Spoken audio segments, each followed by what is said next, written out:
Sergeant Major Beri Kabera yinangiye abajijwe icyaha cyatumye ahunga igihugu cy'u Rwanda mu gihe ahakana icyo yashinjwa cyo gufata ku ngufu umwana we. Yabigaritseho mu kiganiro cyabereye kuri Twitter muri Space yakozwe n'uwitwa Godfather, aho yaganirizaga abantu yita ko bakunze ibihangano bye mu bihe byo hambere. Muri iki kiganiro yatangiye abazwa niba koko yarafashe umwana we ku ngufu aratsemba. Abajijwe iby'icyaha yaba yarakoze avuga ko kukimubaza ari ukumucunaguza. Ati hari ibyo ntashobora kuvugira mu ruhame, ati gusa iyo umuntu yabaye impunzi akagenda, ati nkatwe abasirikare dushobora kwitwa umwanzi w'igihugu. Ati noneho hari n'ibindi byaha ati nshinjwa, ati ibyo bintu byo gufata umwana wanjye ku ngufu ati narabihakanye kuva na mbere. Ati kumbaza rero iby'ibyaha nakoze ati nko kuncunaguza, ati ndaceceka n'ubu ndacecetse. Uyu mugabo abajijwe niba byakunda ko agaruka mu gihugu ubutabera bugakora akazi kabwo mu byaha ashinjwa, nabwo yahakanye aratsemba. Yavuze ko abayeho nk'impunzi muri Uganda ndetse ko yahawe n'icyangombwa. Ati mfite ibyangombwa by'uko ndi impunzi, ati nemerewe kuba muri Uganda, ati nk'igihugu cyanjye cya kabiri. Umwe mu bari bayoboye iyi Space akaba yasabye Robert Kabera kugaruka mu gihugu, amubwira ko ntawe ugiye kumwica. Ati ntiwaciye inka amabere, ati Robert, ati fata inzira utahe, ati none se ninde ugiye kukwica. Ati ntabwo ari uyu musore rero wenyine wasabye Sergeant Major Robert Kabera gutaha, n'abandi bari muri Space rero bagiye bamusaba ko agomba gutahuka mu gihugu cye cyane ko afite umuryango. Mu gusubiza Sergeant Major Kabera yavuze ko bitakunda. Mu mpera za 2020 nibwo Sergeant Major Beri Kabera yavuye mu Rwanda atorotse ajya muri Uganda. Akimara kubona ko RDF rero yatangiye kumukuraho iperereza ku byaha byo gusambanya umwana, undi ahita atoroka.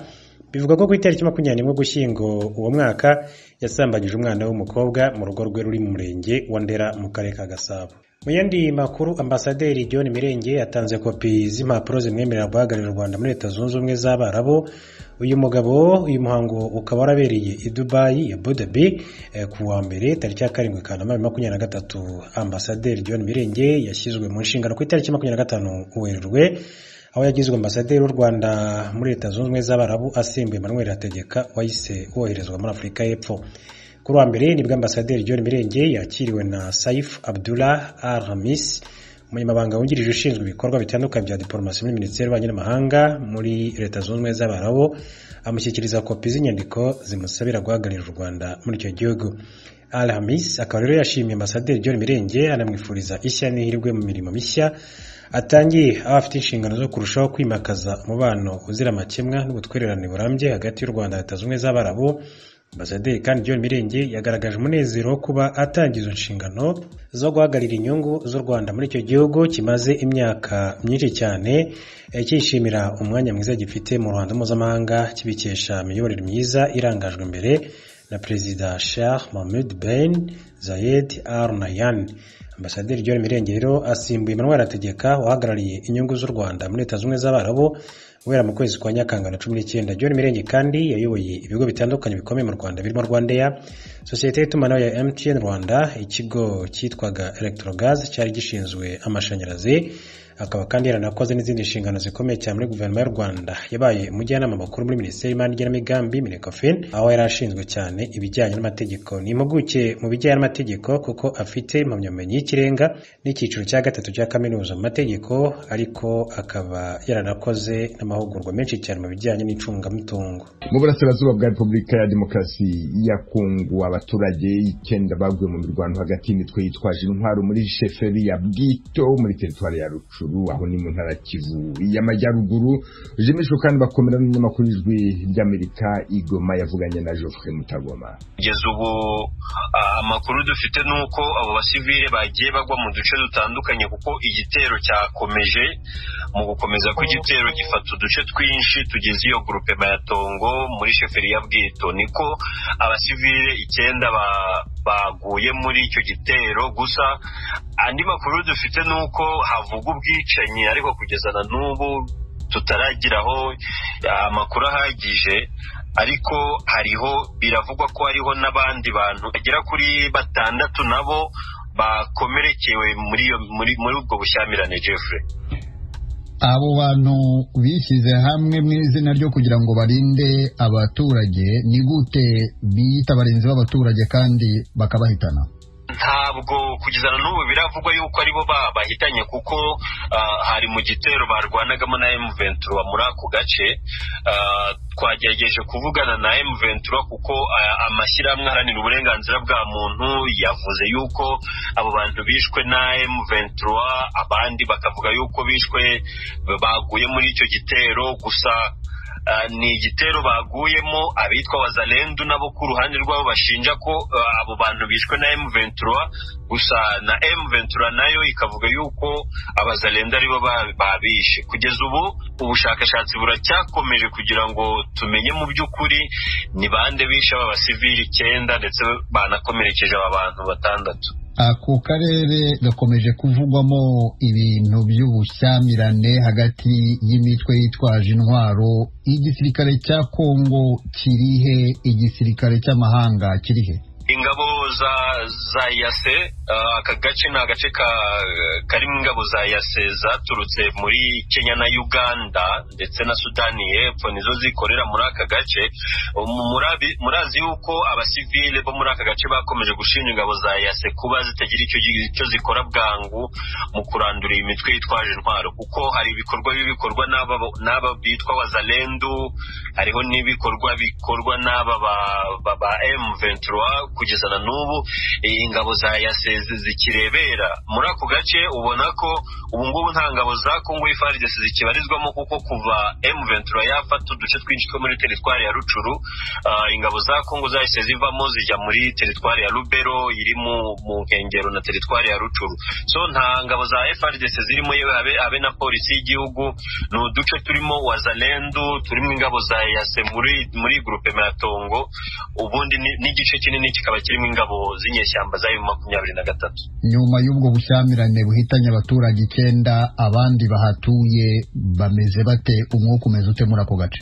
Ni abaturage abenshi mu twavuganye nabo, ni abaturage ubona ko bamaze kwiheba, barahunga, haba habaye ubwicanyi bagahunga, abandi abenshi bakaza mu mujyi wa Goma, abandi bakajya mu teritwari ya Masisi, abandi bakerekeza za Beni.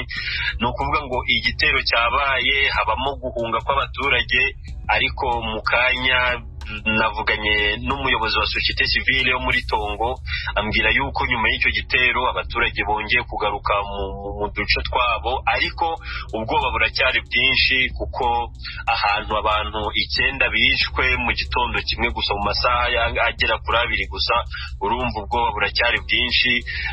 Gusa bo banakomeje gutakamba basaba yuko guverinema yagira ikikora vuba na bwangu mu kurangiza iyi ntambara, ndetse bakanasaba yuko niba ingabo z'umuryango wa Afurika y'Iburasirazuba yase zidashoboye kurandura M23 vuba na bwangu, zavanwa muri utwo duce, ubundi leta nayo igafata ingamba zikomeye mu guhashya M23.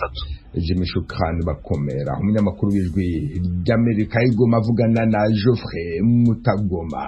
Mu Burundi ibiciro by'ibintu byose bikenerwa byazamuriwe ibiciro nyuma ya peteroli, isukari n'isima kuva tariki ya mbere y'ukwezi kwa munani. Ibiciro by'ibinyobwa byarazamutse. Inkuru irambuye Eloge Wirikaneza. Kuva mu kwezi kw'indwi guheze hariko haraba mu Burundi duzwa ry'ibiciro mu buryo bw'agasakisaki. Ubushobozi bw'umuguzi bwo bwagumye ari bwa bundi, nk'uko abanyagihugu batandukanye bavyiganijwe rya Amerika bavuga ko basa n'abarengewe. Naho mpera z'ukwa kane President Ndayishimiye yongeye imishahara abasirikare na polisi, bamwe muri bo bakaba bemereye ijwi rya Amerika ko batanguye guhembwa ayikuvye 2 n'akarenga mu kwezi kwakurikiye. Hanyuma kuva mu kwezi kw'indwi bamwe mu bakozi ba leta bagatangura guhembwa hisunzwe kunganisha imishahara ya nisununiho gato, na hatarugero turashobora kumenya neza.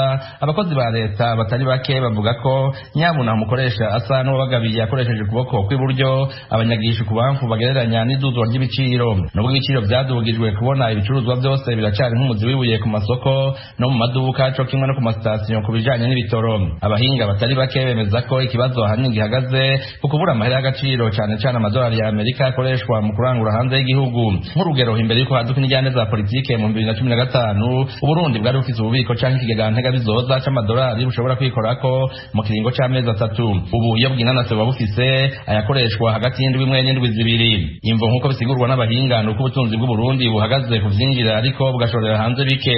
Faustin Ndikumana ni umuhinga mu bijanye n'ubutunzi akaba n'umukuru wa Parsem ishirahamwe rihanira intwari ibereye.